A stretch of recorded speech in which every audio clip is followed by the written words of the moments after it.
Setiap manusia meyakini bahwa dia punya dua sisi dalam kehidupannya. Sisi yang pertama adalah sisi kelebihannya, tetapi sisi yang kedua adalah sisi kelemahannya. Dan saya pikir namanya manusia tidak akan pernah lepas daripada dua sisi ini. Namun, walaupun manusia memiliki sisi kelemahan, tapi seringkali manusia tidak mau mengumandangkan tentang sisi kelemahan tersebut. Ketika manusia berdiri di depan publik, atau manusia sedang ada dalam satu lingkup, yang ditonjolkan itu bukan sisi kelemahannya, tapi yang ditonjolkan itu adalah sisi kelebihannya. Dan tidak ada seorang pun yang mau sisi kelemahannya diketahui oleh orang lain. Betul ya? Atau di sini ada yang mau? Silakan angkat tangan. Tidak ada seorang pun yang mau. Walaupun kita memahami bahwa kadang situasi yang ada di sekitar kita kadang membuat kita mungkin merasa tidak berdaya. Tapi ketidakberdayaan kita tidak akan pernah kita tonjolkan di depan situasi yang ada. Kita seakan-akan berdiri kokoh di tengah-tengah situasi yang ada ketika siang hari.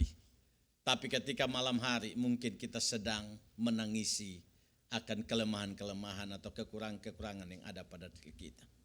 Satu kali saya bersama dengan istri berjalan dan kami melihat ada seorang yang memakai Harley Davidson, badannya kekar, dia begini. Kemudian saya katakan pada istri, saya katakan coba lihat orang itu. Siang hari luar biasa dia penampilannya dengan Harley Davidson. Tapi ya siapa tahu malam hari dia minta dikeroin gitu ya. Jadi siangnya kelihatannya gentleman banget gitu kan, kekar banget. Tetapi kalau begini terus kan masuk angin jadinya. Masuk angin malam-malam mau tidak mau minta dikeroin gitu ya. Jadi ada pekerjaan tambahan buat istrinya atau anaknya begitu ya. Nah kadang kita ada dalam posisi seperti itu. Tetapi mari kita boleh belajar satu hal dalam kehidupan Paulus. Seorang hamba Tuhan yang sejati, yang Tuhan panggil untuk membawa berita Injil. Bagaimana dengan kehidupan dia? Apakah dia juga memiliki kehidupan yang sama seperti kita? Otomatis kita semua meyakini bahwa dia punya kelemahan, tapi dia juga punya kelebihan. Tapi apakah di depan publik dia hanya menunjukkan tentang kelebihannya dan dia menyembunyikan kelemahannya? Mari kita lihat teks kita hari ini dalam 2 Korintus pasal yang keempat.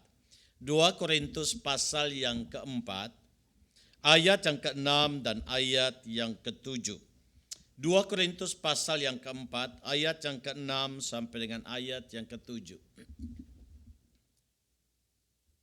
2 Korintus 4 ayat yang ke-6 sampai dengan ayat yang ke-7. Mari kita baca sama-sama bagian firman Tuhan ini. 1, 2, 3.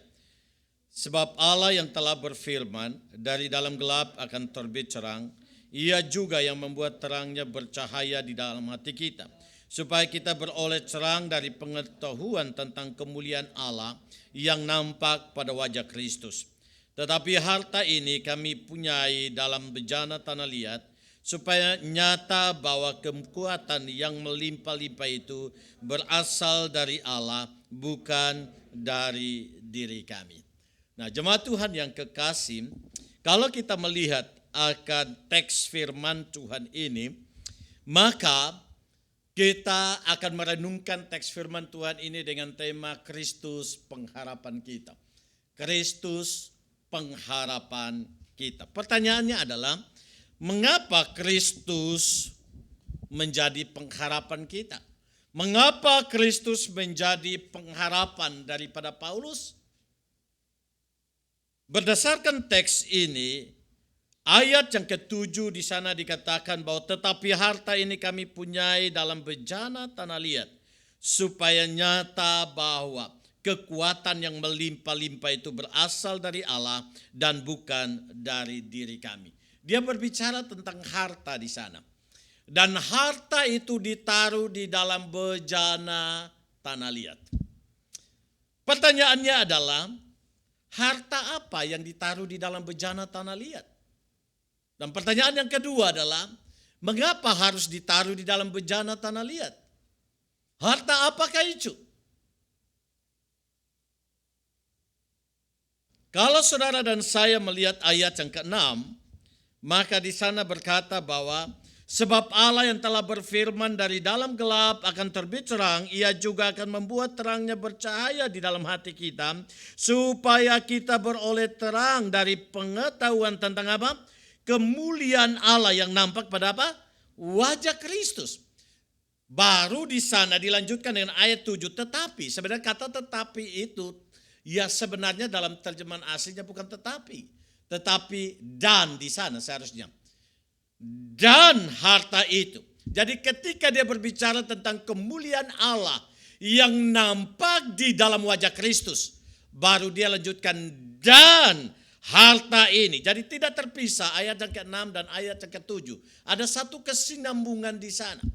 Artinya bahwa Paulus menekankan begini. Harta itu tidak lain dan tidak bukan adalah Kristus itu sendiri.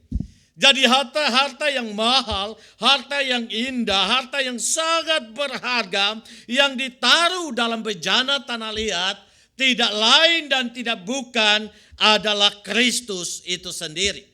Mengapa demikian? Karena melalui Kristus kita punya pengetahuan tentang kemuliaan Allah. Tidak ada seorang pun yang mengenal tentang Allah, apalagi kemuliaan Allah, tanpa Kristus. Kristuslah perwujudan daripada Allah, dan dialah yang memperkenalkan tentang Allah itu bagi kita. Maka tidak seorang pun yang bisa mengenal Allah tanpa Kristus adanya. Dan inilah yang menjadi harta yang berharga bagi kita. Dan bagi Paulus ini bukan hanyalah sebuah harta, tetapi itu adalah sebuah pengharapan bagi Paulus di dalam setiap panggilan yang Tuhan berikan baginya. Maka jemaat Tuhan yang kekasih, setelah kita melihat bahwa Kristus adalah harta, karena melalui Kristus kita memiliki pengenalan akan kemuliaan Allah, pengetahuan tentang kemuliaan Allah. Nah, kembali lagi hal ini penting sekali. Kenapa? Dia kaitkan di sini pengetahuan tentang kemuliaan Allah. Kenapa saya sangat tertarik dengan kalimat ini? Oleh karena akhir-akhir ini banyak orang mulai membedakan antara teologia dan alkitabiah. Saya ulangi kalimat ini ya. Banyak orang mulai membedakan teologia dan alkitabiah. Ada yang berkata teologia itu belum tentu alkitabiah. Yang alkitabiah ya alkitabiah. Tetapi mari kita melihat bahwa teologia itu landasannya ada Alkitab. Amin itu. Kalau teologia landasannya Alkitab, maka di sana teologia membawa kita untuk melihat landasan daripada Alkitab, dan teologia itu membawa kita memiliki pengetahuan akan Allah. Tidak ada seorang pun yang punya pengetahuan akan Allah tanpa dia punya teologia. Mengapa?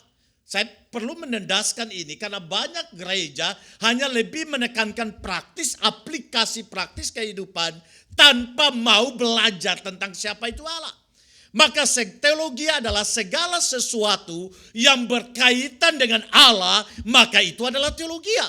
Ketika saya belajar tentang manusia dan saya mengkaitkan manusia dengan Allah, maka itu adalah teologia. Karena di sana saya sedang belajar tentang manusia yang dimana saya kaitkan dengan Allah.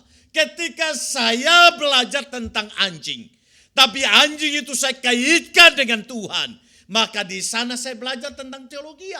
Ketika saya belajar biologi atau biologi, dan ketika saya mengkaitkan biologi itu dengan Allah, maka di sana ada teologi. Ketika saya belajar tentang suatu makhluk dan saya kaitkan makhluk itu dengan Allah, maka itu adalah sebuah teologi. Maka di sini kita melihat gereja tidak akan pernah lepas daripada teologi. Teologi adalah usaha manusia mengenal Allah, pengetahuan manusia untuk mengenal Allah. Maka segala aspek kehidupan ketika saya letakkan Tuhan di sana, maka itu menjadi sebuah teologia.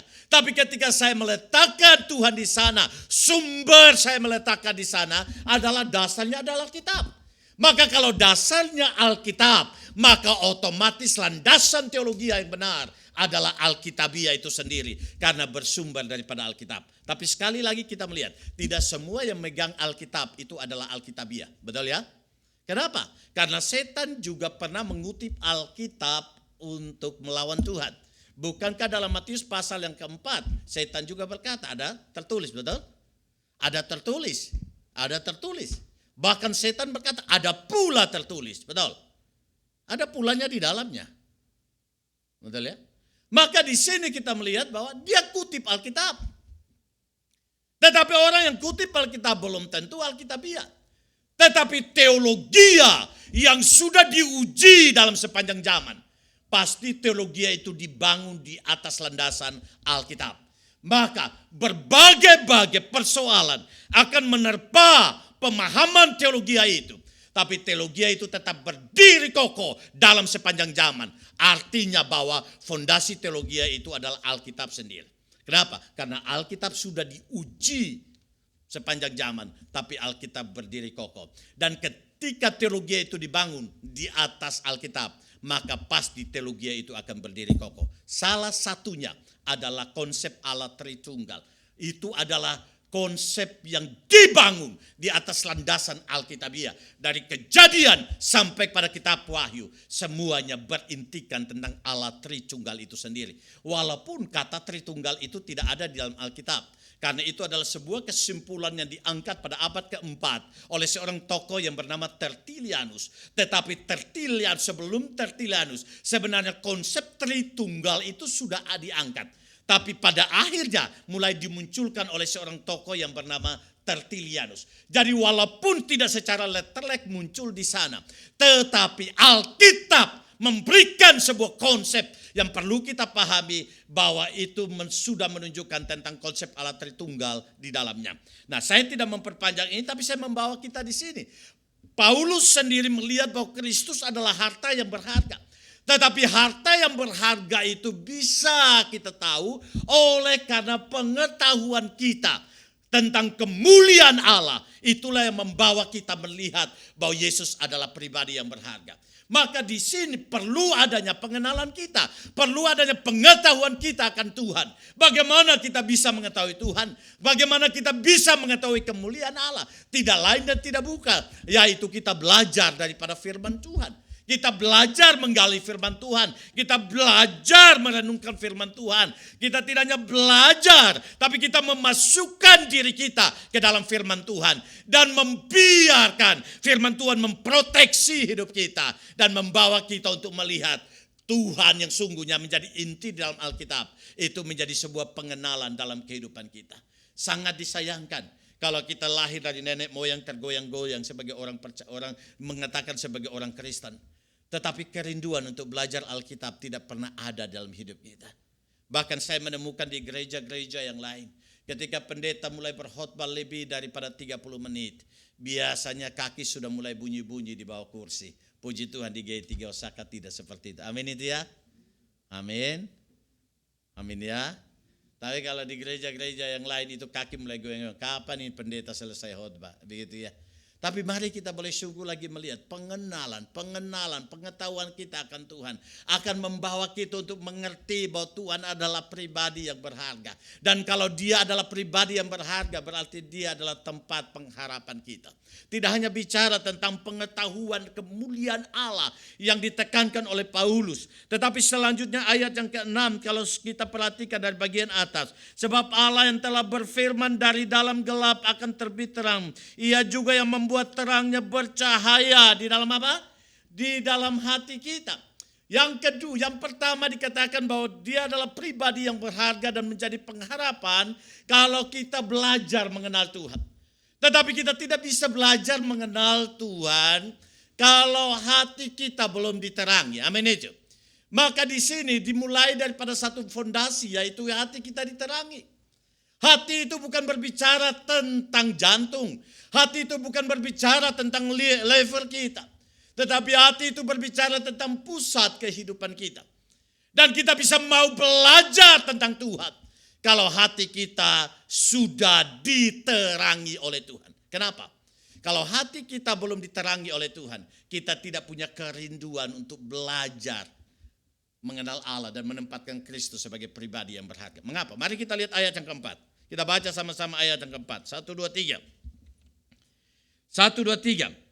Yaitu orang-orang yang tidak percaya, yang pikirannya telah dibutakan oleh ilah zaman ini, sehingga mereka tidak melihat cahaya Injil tentang kemuliaan Kristus yang adalah apa?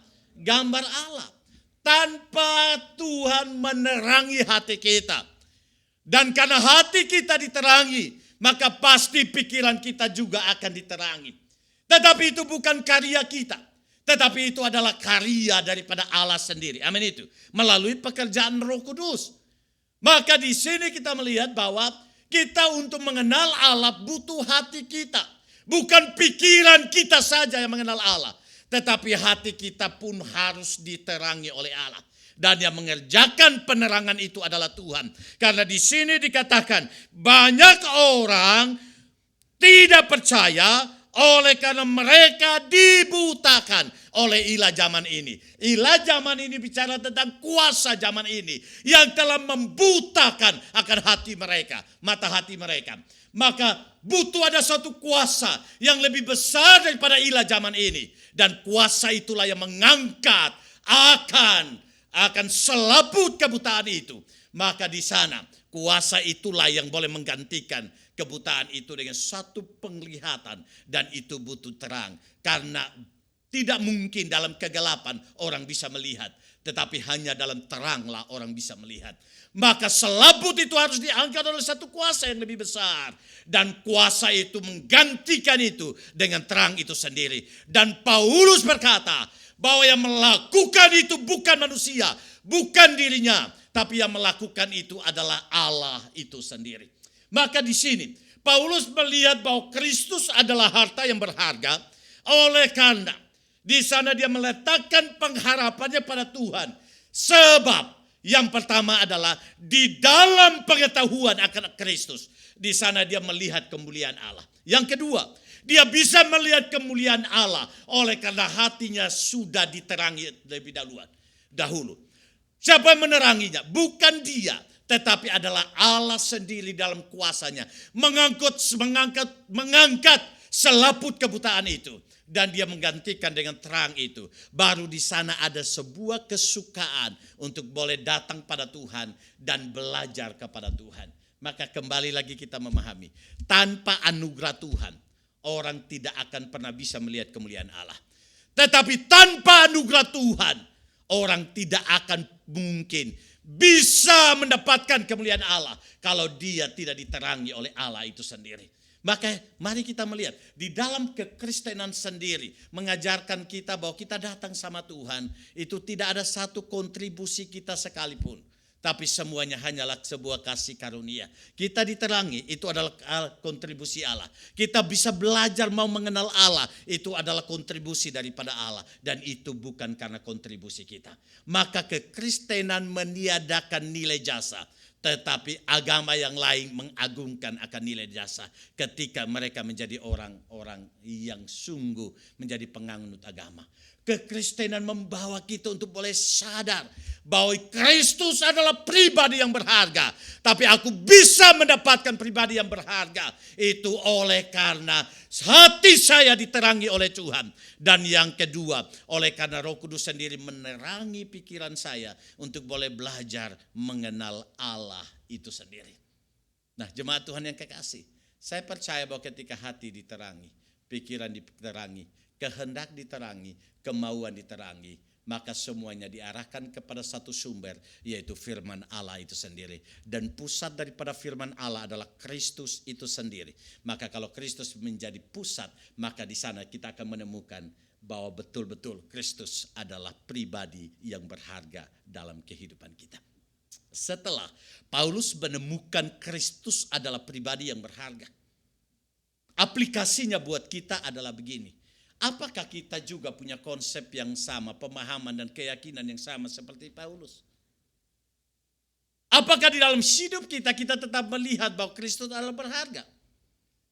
Kalau Kristus adalah pribadi yang berharga buat kita, maka seharusnya dalam segi kehidupan Kristus menjadi yang utama di dalamnya.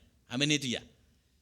Kalau kita melihat bahwa Kristus yang adalah utama, maka seharusnya dalam segala segi kehidupan Kristus harus menjadi yang utama di dalamnya. Dan hal apapun tidak akan pernah menggeser kita daripada Kristus. Karena kita tahu bahwa tanpa Kristus hidup ini tidak ada artinya.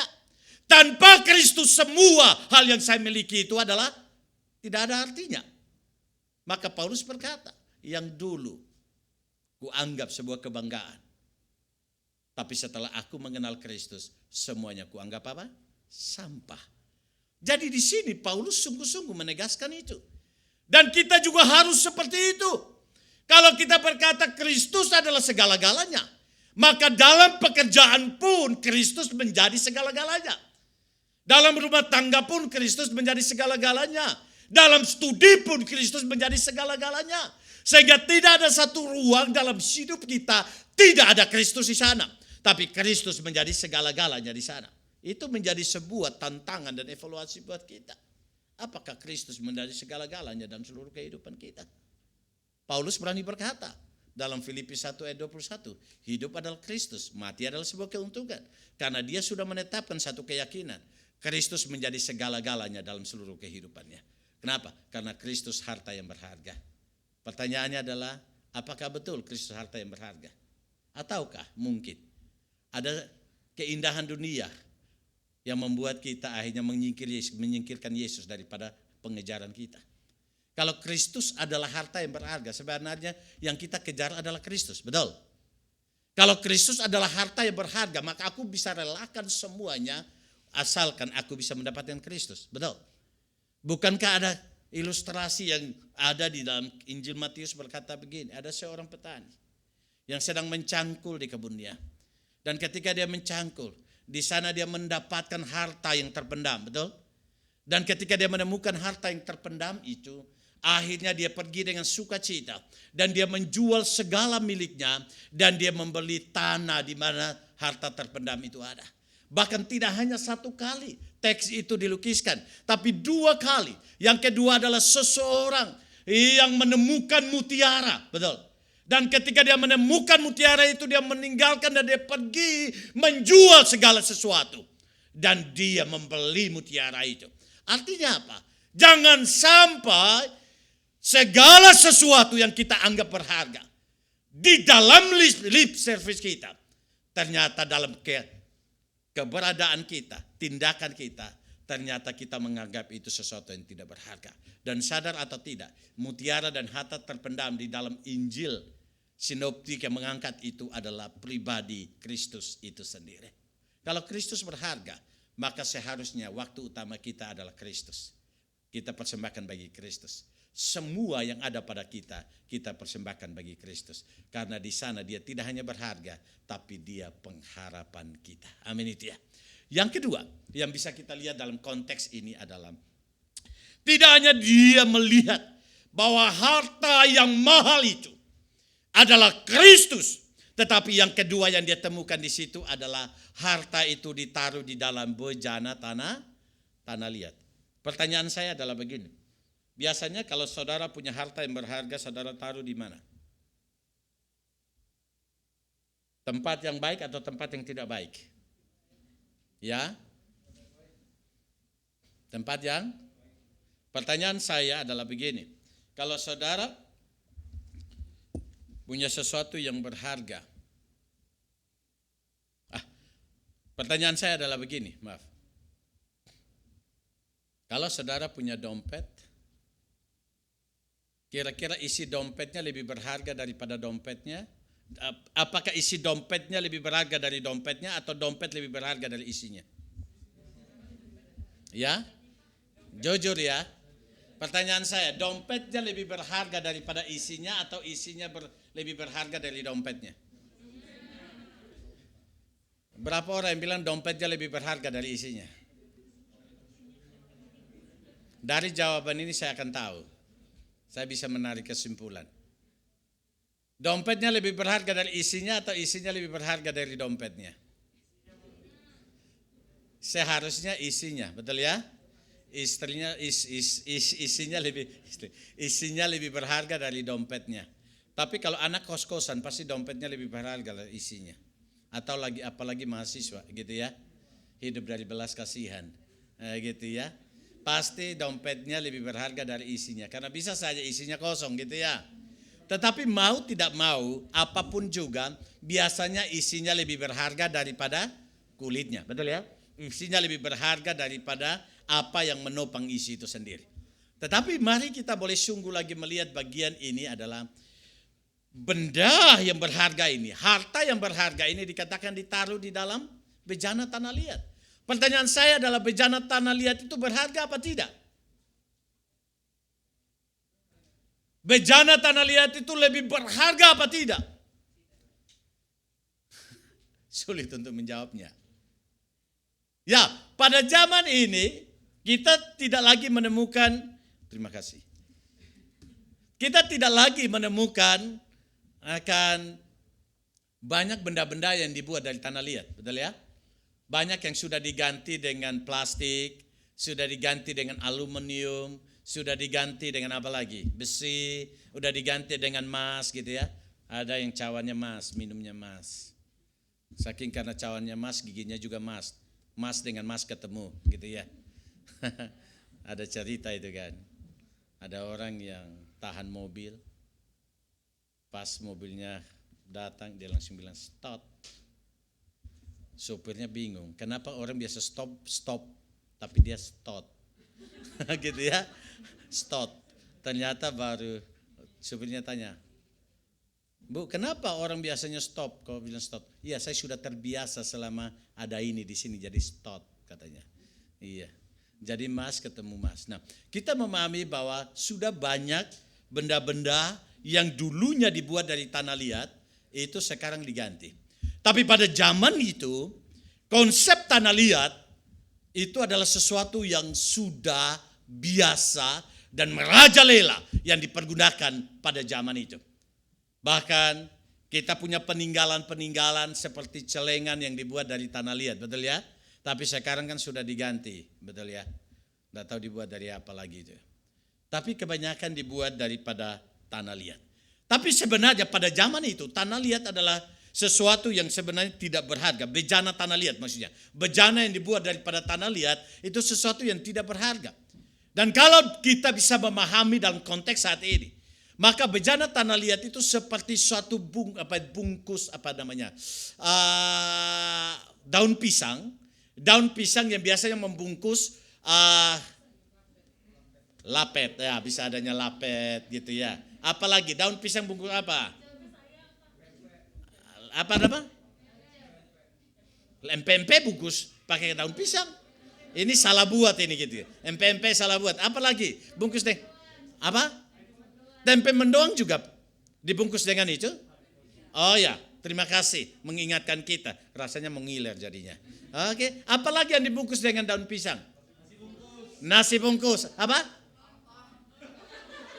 Lontong. Kalau nasi bungkus kira-kira karetnya merah atau kuning? Itu pertanyaan lanjut lagi gitu ya. Karena itu menunjukkan pakai cabai atau tidak pakai cabai gitu kan. Nah, jadi ketika orang makan habis nasi atau apa namanya itu, lontong dan lain sebagainya, nasi lepet dan lain sebagainya itu, kemudian kira-kira dia simpan enggak daun pisang itu? Kenapa buang? Karena daun pisang itu berguna kalau ada isinya, betul. Tapi tergantung isinya apa juga, betul. Maka akhirnya dibuang. Nah, pada zaman itu adalah bejana tanah liat. Setelah dipakai, ujungnya adalah pasti dihancurkan. Apalagi berkaitan dengan celengan. Kenapa? Karena dianggap tidak berharga. Betul. Nah, pertanyaannya adalah begini. Siapa yang dimaksud oleh Paulus berkaitan dengan bejana tanah liat? Siapa yang dimaksud oleh Paulus berkaitan dengan bejana tanah liat? Kalau dia melihat harta yang berharga itu adalah Kristus. Pertanyaannya siapa yang menjadi tanah liat? Bejana tanah liat? Jawabannya tidak lain dan tidak bukan adalah Paulus itu sendiri. Paulus melihat dirinya adalah bejana tanah liat. Nanti kita lihat dalam khotbah minggu depan, kita melihat konkretnya pengharapan kita itu seperti apa.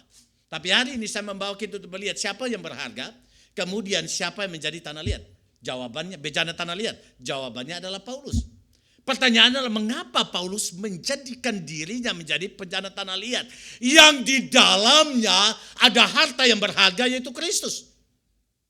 Dan kenapa dia melukiskan dirinya sebagai bejana tanah liat? Mari kita melihat akan teks kita. Hal yang pertama yang berkaitan dengan bejana tanah liat, kalau kita lihat ayat yang ke-7 di sana dikatakan, tetapi harta ini kami punyai dalam bejana tanah liat.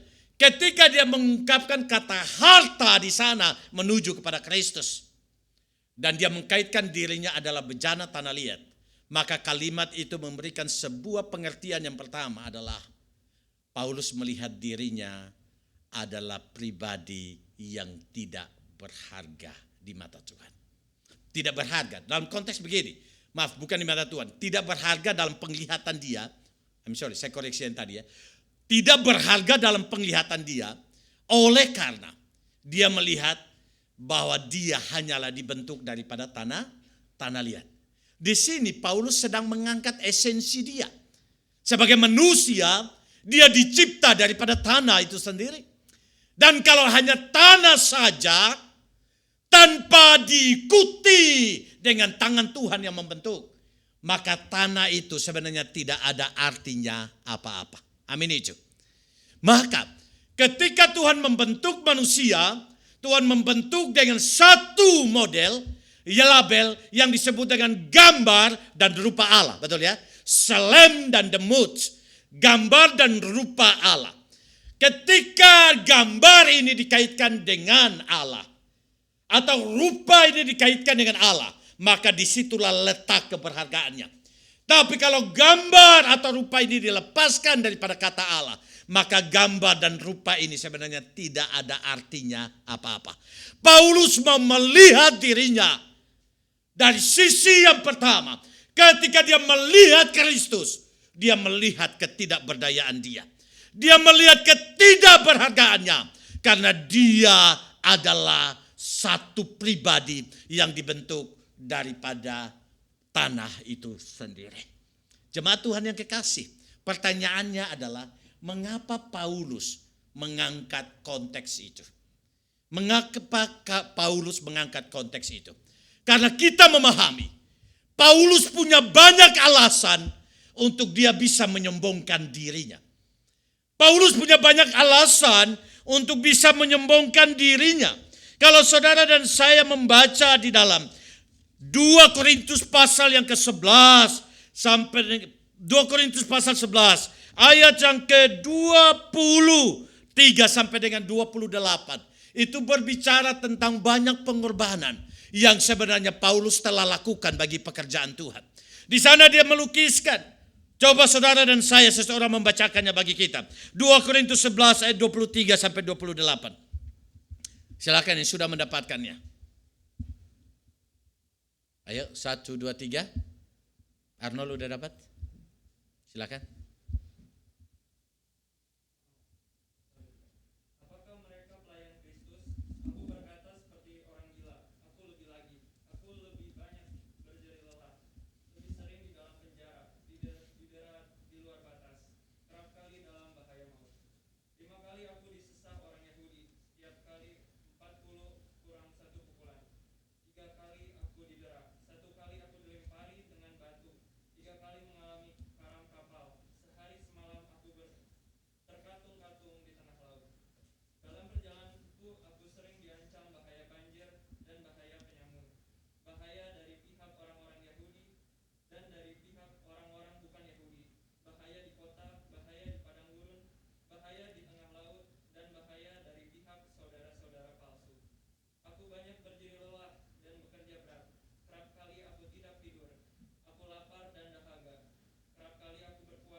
Di sini kita melihat, berbicara tentang penggembalaan jemaat, tidak ada seorang pun yang punya hati seperti Paulus.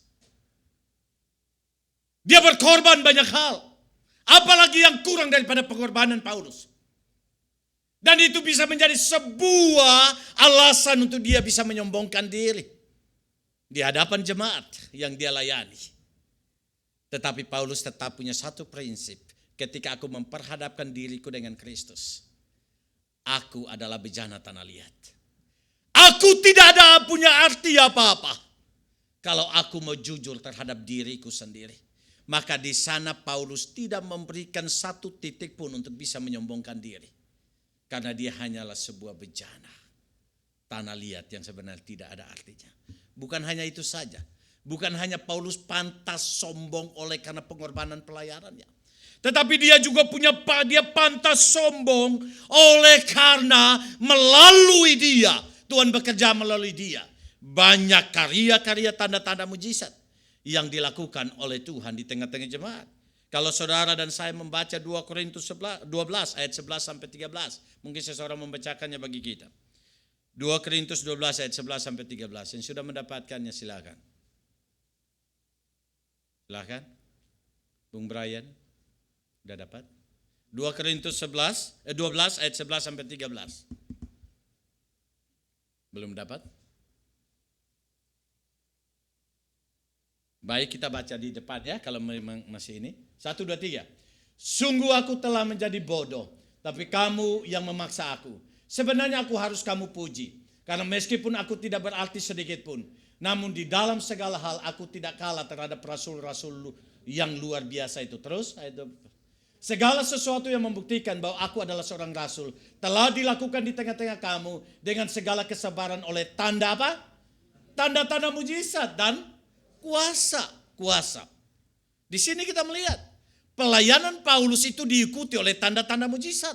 Pelayanan Paulus diikuti oleh tanda-tanda dan kuasa-kuasa mujizat yang begitu luar biasa. Tetapi sebenarnya dalam teks ini Paulus tidak mengangkat itu menjadi sebuah alasan kesombongan dirinya. Tapi dia tetap melihat dia hanyalah bejana tanah liat. Yang ketiga, dia tidak hanya punya potensi untuk menyombongkan diri karena pengorbanan pelayanannya. Dia tidak hanya punya potensi untuk menyombongkan diri, tidak hanya pengorbanannya, tetapi juga di dalam kuasa dan mujizat yang mengikuti pelayanannya. Tapi yang ketiga adalah dia punya pengalaman spiritual bersama dengan Tuhan yang begitu luar biasa. Coba kita baca di dalam 2 Korintus pasal yang ke-12 ayat 1 sampai dengan ayat yang ke-6. 2 Korintus 12 ayat 1 sampai dengan ayat yang ke-6. 1, 2, 3. Aku harus bermegah sekalipun memang hal itu tidak ada faedahnya.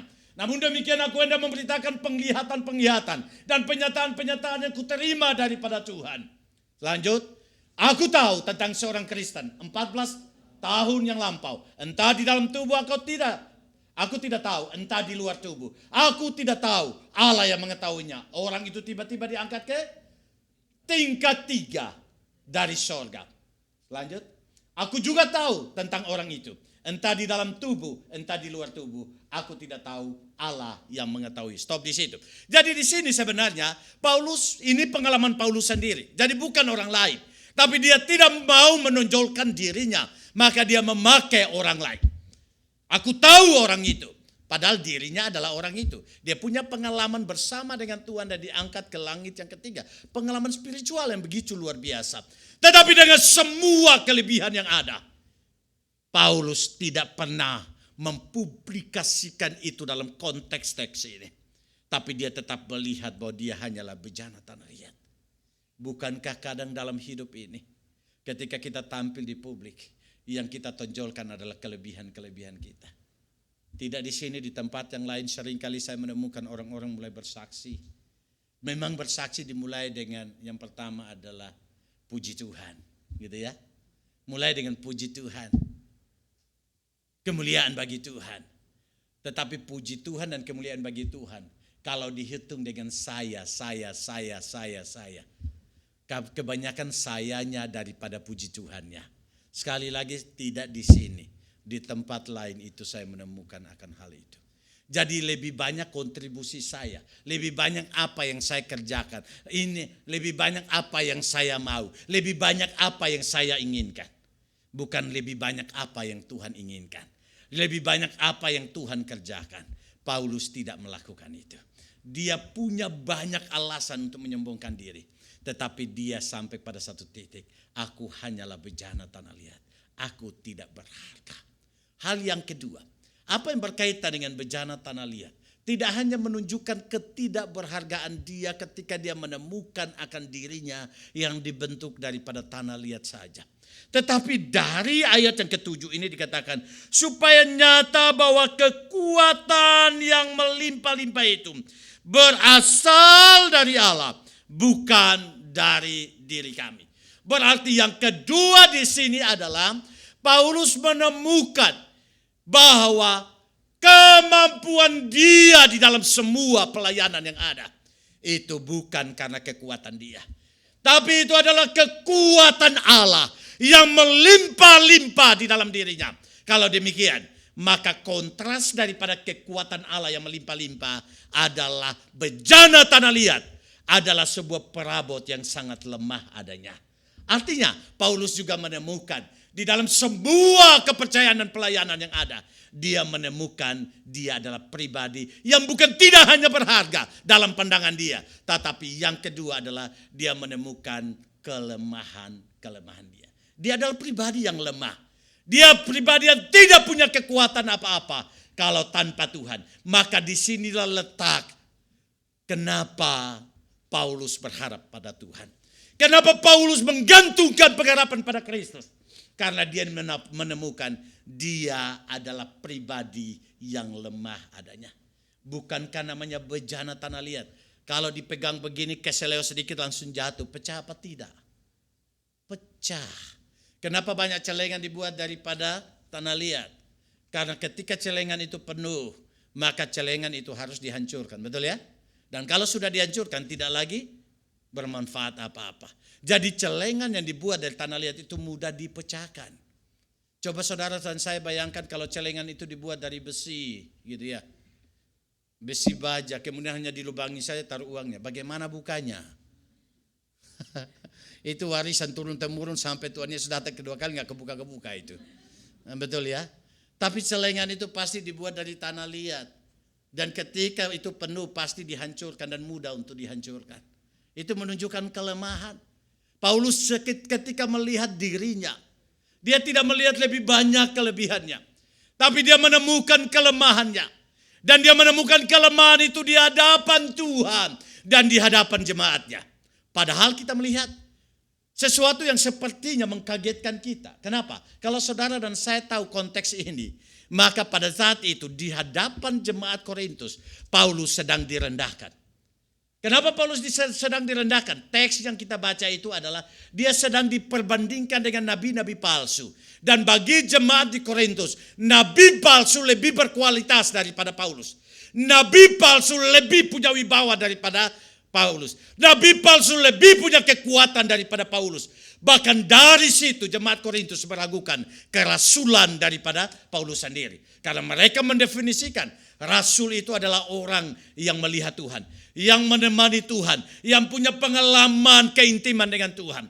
Dan bagi jemaat di Korintus, rasul itu hanya adalah 12 rasul. Paulus tidak termasuk di dalamnya. Tapi Paulus di sini mau menunjukkan bahwa banyak hal yang sudah dia korbankan dalam pelayanan. Banyak hal yang dia kerjakan di dalam pelayanan. Tapi bukan dia, tetapi pekerjaan Tuhan yang bekerja melalui dia. Dan pekerjaan itulah yang memproklamirkan tentang kualitas dan kerasulan daripada Paulus. Jadi di sini jangan salah tangkap. Bukan Paulus sedang menonjolkan diri. Tapi Paulus mau menunjukkan pekerjaan Tuhan melalui dia. Karena dia sadar dia manusia lemah. Tanpa Tuhan bekerja melalui dia, dia tidak punya apa-apa. Maka Paulus dalam seluruh kehidupannya, dia tidak hanya melihat Tuhan adalah Kristus adalah harta yang berharga baginya. Tapi yang kedua adalah dia melihat Kristus adalah tempat pengharapan dan sandaran dia. Saya pikir itu harus menjadi kekuatan buat kita. Kalau kita melihat Kristus adalah nilai yang tertinggi dan harta yang berharga buat kita, maka seharusnya Kristus juga adalah sandaran buat kita. Kristus juga adalah pengharapan buat kita. Kenapa? Karena Kristus tidak dapat digoyahkan oleh apapun juga. Karena dia adalah Allah adanya. Dan dia tidak digoyahkan oleh apapun juga. Maka seharusnya kita menyandarkan diri kita kepada sebuah kekuatan yang tidak dapat digoyahkan oleh apapun juga. Kenapa kita bersandar pada dunia? Karena kita melihat dunia lebih berharga. Tapi ketika kita melihat dunia bisa berharga, dengan kondisi sedikit saja dunia bisa digoncangkan, bukan? Bukankah dengan COVID-19 semua luluh lantak, bukan? Maka di sini mari kita melihat semua peristiwa itu dalam izin Allah untuk kita melihat bahwa tidak ada satu pun yang bisa disandarkan di dalam dunia ini kecuali Kristus itu sendiri. Amin. Sehingga jangan sampai kita menjadi orang Kristen, tetapi kita hidup dalam sinkretisme. Sinkretisme itu semacam lampar gitu loh. Bukan itu. Sinkretisme itu adalah dia mempercayai satu Allah, mempercayai satu agama, tetapi dia mengadopsi banyak sekali kebenaran-kebenaran yang lain yang di luar daripada Alkitab, dan disamakan kebenaran itu dengan kebenaran Alkitab. Nah, orang seperti ini sebenarnya dia bukan sedang menyembah Allah Tritunggal, tetapi selain Allah Tritunggal dia punya penyembahan-penyembahan yang lain. Dan Paulus tidak mau melakukan itu. Kristus berharga, maka sandaran saya hanya dia. Tidak ada yang lain. Kalimat itu pun tidak hanya muncul daripada Paulus, tapi kalimat itu pun pernah muncul dari seorang tokoh rasul yang namanya Petrus. Ketika Petrus bertemu dengan orang lumpuh di depan bait Allah, dan dia meminta-minta emas dan perak. Dia minta-minta uang. Apa yang terjadi? Kalau dia minta emas, ya cepat kaya dia itu. Tapi Paulus berkata begini, emas dan perak tidak ada padaku. Betul ya? Betulkah dia tidak punya uang? Betulkah dia tidak punya emas dan perak? Apakah dia tidak punya uang? Pasti punya uang. Tapi dia katakan emas dan perak tidak ada padaku. Karena pada zaman itu emas dan perak itu adalah sesuatu yang sangat menjadi hal yang utama. Mengapa? Karena itu terjadi pada pintu elok. Pintu elok itu apa? Kenapa dibilang pintu elok? Karena orang-orang penting, orang-orang kaya, orang yang punya emas dan perak itu boleh masuk dari situ. Tapi yang lain tidak boleh masuk dari situ. Maka orang-orang yang dibanggakan pada zaman itu. Tapi Petrus berkata, emas dan perak tidak ada padaku. Yang ada padaku akan kuberikan kepadamu. Di dalam nama Yesus, bangunlah dan berjalanlah. Artinya apa? Bagi Petrus, yang lain itu tidak akan pernah berharga lebih daripada Kristus. Yang saya punya dan yang lebih berharga adalah Kristus itu sendiri. Dan yang lebih berharga itulah yang aku berikan kepadamu dan tawarkan kepadamu. Seharusnya prinsip itu pun ada dalam kehidupan kita. Sehingga pekerjaan tidak boleh menggeser Kristus dalam hidup kita. Studi tidak boleh menggeser Kristus dalam hidup kita. Rumah tangga tidak boleh menggeser Kristus dalam hidup kita. Tujuan hidup mengejar kemuliaan dunia dan kemewahan diri. Itu tidak boleh menggeser Kristus dalam hidup kita. Kristus harus menjadi nilai tertinggi. Dan kalau dia menjadi nilai tertinggi, maka dia adalah satu-satu sandaran dan pengharapan kita. Saya akan tetap konsisten untuk berkhotbah. Menjadikan Kristus menjadi pusat dalam setiap khotbah saya. Karena saya tahu dialah yang berharga di dalam setiap kehidupan orang yang percaya kepadanya. Maka harapan saya ini menjadi sebuah pegangan. Itu boleh merubah cara pandang kita. Sehingga jangan sampai kita percaya Kristus, tapi Kristus menjadi sebuah alternatif daripada pengharapan kita. Maka kalau dia alternatif, maka dia adalah pilihan terakhir buat kita. Bukankah banyak orang seperti itu? Dia ada pilihan terakhir. Kalau pilihan pertama, kedua, ketiga gagal, terakhirnya adalah Tuhan. Tolong doakan ya Pak Pendeta ya, gitu ya.